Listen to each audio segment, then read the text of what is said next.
여러분 안녕하십니까? 오늘도 인사를 한번 드려보고 있는 크립토 마토입니다. 일단 오늘도 마찬가지로 미국 증시 먼저 살펴보도록 하겠습니다. 달러 인덱스 지수가 반등하고 있는 가운데 미국 증시 같은 경우는 전반적으로 하락세를 나타내고 있습니다. 자, 그동안의 비트코인, S&P 500뿐만 아니라 전반적으로 이 나스닥 등등 미국 증시들과 커플링이 돼가지고 움직이는 모습이 보여져 왔었는데요. 그래도 다행히 오늘 같은 경우 상대적으로 선방하고 있습니다. 43,100달러, 한때 42,000달러가 무너지면서 41,000달러까지 떨어졌었다가 폴짝 뛰어 올라가지고 43,000달러이긴 한데 주말 동안에는 유동성이 줄어들면서 상대적으로 변동성이 커지는 암호화폐 시장인데 과연 이번 주말에는 어떤 모습을 보여주게 될 것인가? 다음으로 넘어가기 전에 달러 인덱스 지수 차트를 좀 보도록 하겠는데 상대적으로 달러가 약세를 보이면 비트코인이 강세를 보이는 경향이 있죠. 보시면 최근에 상승 추세를 깨고 아래로 내려왔다가 지지 확인하고 이 베어리시 리테스트를 하러 올라가는 모습이 보여지고 있습니다. 만약에 지금 약간 반등했다가 떨어지게 된다면 상대적으로 미국 증시와 비트코인에게 큰 힘을 실어줄 수는 있겠으나 일단 해당 지지선이 좀 견고해 보이는 것이 사실이긴 합니다. 다가오는 연준 정책에 따라서 달러가 어떤 식으로 움직일지도 계속해서 집중을 해서 봐야 될 것 같은데 어제 연준 부의장 지명자인 브레이너드는 미국의 상원 은행위원회에 출석해가지고 3월달에 금리 인상을 하게 될 것이다 라고 밝혔습니다. 일단 연준의 자산 매입이 3월 중순 종료될 예정인 가운데 연준 자산 매입이 종료되는 대로 바로 금리를 인상을 하겠다. 파월 의장과 마찬가지로 인플레이션을 우리가 한번 때려잡아보겠다. 우리는 강력한 도구를 갖고 있으며 인플레이션을 2.7%대로 떨어뜨릴 것을 목표로 하고 있다라고 밝히기도 했었습니다. 한국도 금리 인상을 단행을 했고 미국에서도 금리 인상 이야기가 나오고 있는 가운데 만약에 연준이 실질적으로 소비자 물가를 낮추지 못한다면 아무리 금리를 올려도 실질적으로는 마이너스 금리가 적용이 되는 것이 아니냐라고 많은 사람들이 이야기를 하고 있습니다. 예를 들어서 작년 대비 소비 물가가 7% 상승했다는 결과 발표가 나왔었는데 작년에 100달러를 가지고 있었으면 올해 그 가치가 93달러 정도밖에 안 된다는 것이죠. 자, 그래서 만약에 내년에도 소비 물가가 예를 들어 5%가량 오르는데 연준에서 금리를 2%까지 올린다 할지라도 그래도 실질적인 금리는 마이너스가 되는 것이 아니냐라고 많은 사람들이 걱정을 하고 있습니다. 자, 그러면은 돈을 어디다 놔야 될까? 굉장히 골치가 아프게 되는 그런 상황이라고 볼 수가 있겠죠. 이런 상황에서 예금 금리가 올라가게 된다면 사람들이 예금 쪽으로 몰리게 되지 않을까라는 생각을 해볼 수가 있겠는데 한편 JP모건의 CEO인 제이미 다이먼 같은 경우는 연준이 올해만 6회에서 7회 정도 금리 인상을 하게 될 수 있다라고 밝혔습니다. 연준 같은 경우는 대부분의 지분을 거대한 상업은행들이 지니고 있는데요. 그렇기 때문에 JP모건이 연준에 끼칠 수 있는 영향력도 꽤 클 것이라고 생각을 해볼 수가 있겠습니다. 자, 과연 그의 말대로 연준이 올해 정말로 금리를 이렇게 많이 인상할 수 있을 것인가? 전 세계의 관심이 연준으로 모아지고 있는 가운데 이 또 다른 비트코인의 굉장히 친화적인 모습을 보여줬었던 부동산 재벌이죠. 빌 풀테가 최근에 자신의 트윗을 통해서 본인의 의견을 이렇게 밝혔는데 지금 현재 많은 사람들이 나에게 혹시 지금 내가 비트코인과 테슬라를 적극 매입하고 있는지 묻는다. 나의 대답은 아니다다. 나는 매입하지 않고 있으며 앞으로 6개월 동안 비트코인과 테슬라 둘 다 떨어지든지 둘 중에 하나라도 떨어질 가능성이 있을 것이라고 보고 있기 때문에 더 낮은 가격에 많이 구매하기 위해서 일단은 지켜만 보고 있다라고 덧붙였습니다. 전반적인 하락세를 예측을 하고 있다라는 것이겠죠. 자, 그 다음에 월가의 채권왕, 이 달러에 대해서 굉장히 부정적으로 보고 있는 제프리 건락 같은 경우도 비트코인을 사고 싶으면 지금 사지 말고 25,000달러대까지 떨어지면 그때 줍는 것이 좋겠다라는 말을 남겼습니다. 최근에 미국의 재벌들이 계속해서 비트코인 가격이 떨어질 것이라고 예측한다라는 의견들을 밝히곤 하는데 정말로 그렇게 생각하는 것인가 아니면 짜고 치는 고스톱인가? 살짝쿵 머리가 아픈 상황이 지속이 되고 있습니다. 이럴 때 가장 좋은 방법은 여러분들의 상황에 맞게 각 시나리오대로 전략을 준비해보는 것이다 라고 생각을 해볼 수가 있겠죠. 변수가 많이 나올 수 있는 시점이기 때문에 하나의 정답이 아닌 여러분들께 맞는 정답을 선택하실 수 있기를 바랍니다. 자, 그리고 엘살바도르의 대통령인 나이프 부켈레 같은 경우도 최근에 밝히기를 이번 하락 같은 경우는 저점 매수를 좀 하기 힘들 것 같다라고 이야기를 했습니다. 최근에 언론에서도 나이프 부켈레 대통령을 까내리는 글들이 많이 나오곤 했었는데요. 비트코인 매입한 것이 지금 물렸다라는 것이죠. 아마도 이 나라의 언론도 생각을 해야 되기 때문에 이번에는 저점 매수를 할 수 없다라고 밝힌 것이 아닌가라는 생각이 듭니다. 자, 그런 가운데서도 3위 고래는 꾸준하게 비트코인을 매입하고 있다라고 하네요. 342개를 다시 한번 쟁인 3위 고래. 다음으로 이어서는 스페인의 암호화폐 거래소가 올해 스페인 내에서 비트코인 ATM 기계 100대를 추가로 설치할 계획을 공개했었다라고 합니다.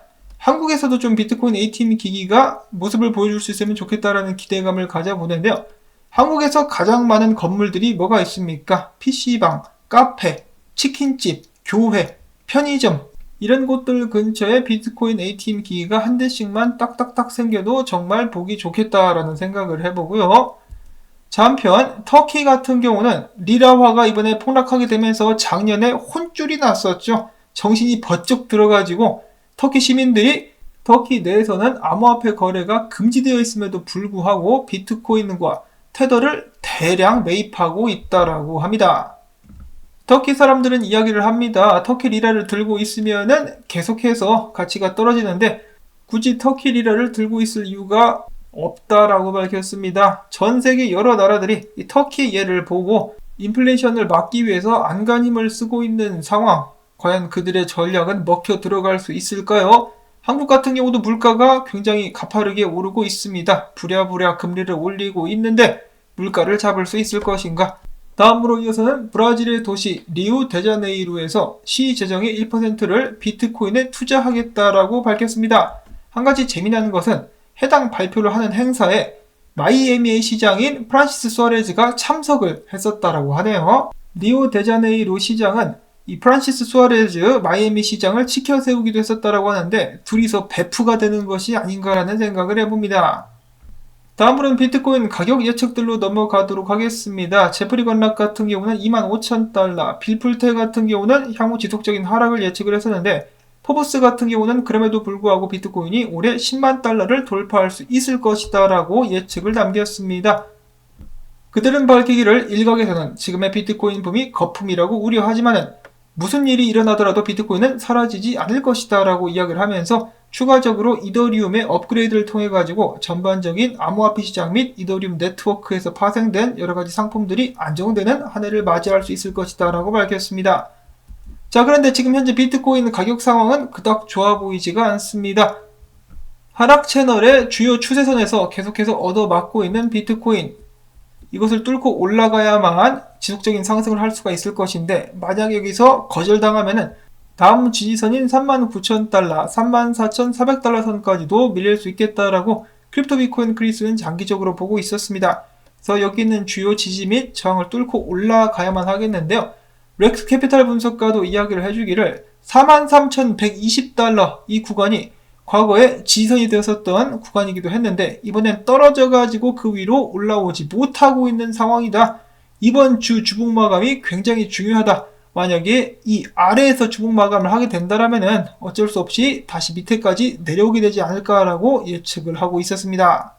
최근 지속적인 약세와 함께 살얼음판을 거는 듯한 비트코인의 행보가 이어지고 있는데 여기 있는 이 저점을 갱신해버렸다는 것이 굉장히 안타깝다라는 생각이 듭니다. 그럼에도 불구하고 시간이 가면 갈수록 비트코인의 중요성은 대두되고 있는 상황. 다시 한번 비트코인이 힘을 내줄 수 있으면 좋겠다는 바람을 가져보면서 기타 소식들로 넘어가 보도록 하겠습니다.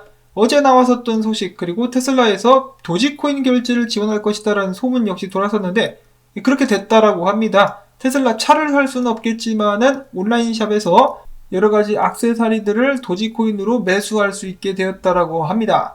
이 소식과 함께 도지코인 좀 힘을 내주는 모습이 보여지기도 했었다라고 하고요. 다음으로는 최근에 강력한 모습을 보여주고 있는 니어 프로토콜이 지분증명 업그레이드를 진행하게 되면서 스테이크 파밍 기능을 지원하게 되었다라는 소식이 나왔습니다.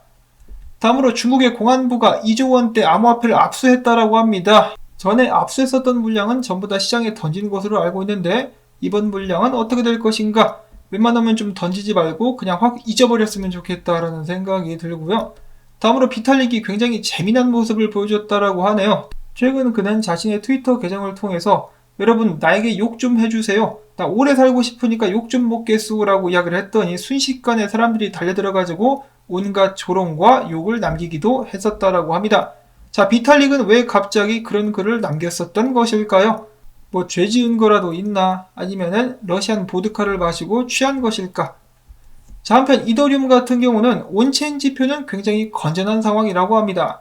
최근 가격 움직임 같은 경우는 거시경제 공포 때문에 좀 떨어지긴 했는데 이 건강 같은 경우는 괜찮은 상황이다 라고 센티멘트에서 밝혔었고요. 자, 그리고 이더리움의 소각 메커니즘이 도입된 후에 추가적으로 생산된, 그러니까 채굴된 이더리움의 68%가 소각이 됐다라고 합니다. 그리고 7월달이 되게 되면은 이더리움 1.0과 2.0의 합병이 일어나게 되겠는데요. 그러면은 이더리움 발행량이 90% 정도 감소하게 되는데, 그렇게 되면은 본격적으로 이더리움이 디플레이션 에셋이 될 것이다. 숫자가 본격적으로 줄어드는 코인이 되게 될 것이다 라고 합니다. 자, 근데 7월까지 가지 않아도 지난 24시간 기준으로 17,190개의 이더리움이 소각됐는데 그 동안에 채굴된 물량은 14,128개밖에 되지 않는다라고 합니다. 그래서 소각되는 물량이 채굴되는 물량보다 더 늘어나게 되면서 이더리움의 전체 숫자는 계속해서 줄어들고 있는 상황. 자, 7월이 되면은 어떤 일들이 발생하게 될지 벌써부터 기대가 많이 됩니다. 이를 위해서라도 이더리움 2.0 병합하는데 아무런 문제 없이 미뤄지지 않고 스케줄대로 잘 개발될 수 있기를 바라봐야 되겠죠. 마지막으로는 이더리움의 아성을 노리고 있다라는 솔라나. 만약에 솔라나가 정말로 이 148달러 구간을 지지선으로 바꿀 수 있다면 다시 한번 크게 상승하게 될 수 있겠다라고 이 존이라는 분석가는 기대를 하고 있었다라고 합니다. 자, 이 소식을 끝으로 저는 오늘 영상을 마무리를 짓도록 하겠는데요.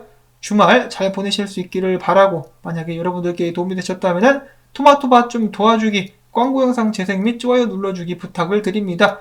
암호화폐 시장만큼이나 유튜브 수익도 쫙쫙 빠지고 있어가지고 여러가지로 답답한 상황이 이어지고 있네요. 자, 그러면 저는 다음에 새로운 소식 가지고 또 인사를 드리도록 하겠습니다. 안녕히 계십시오.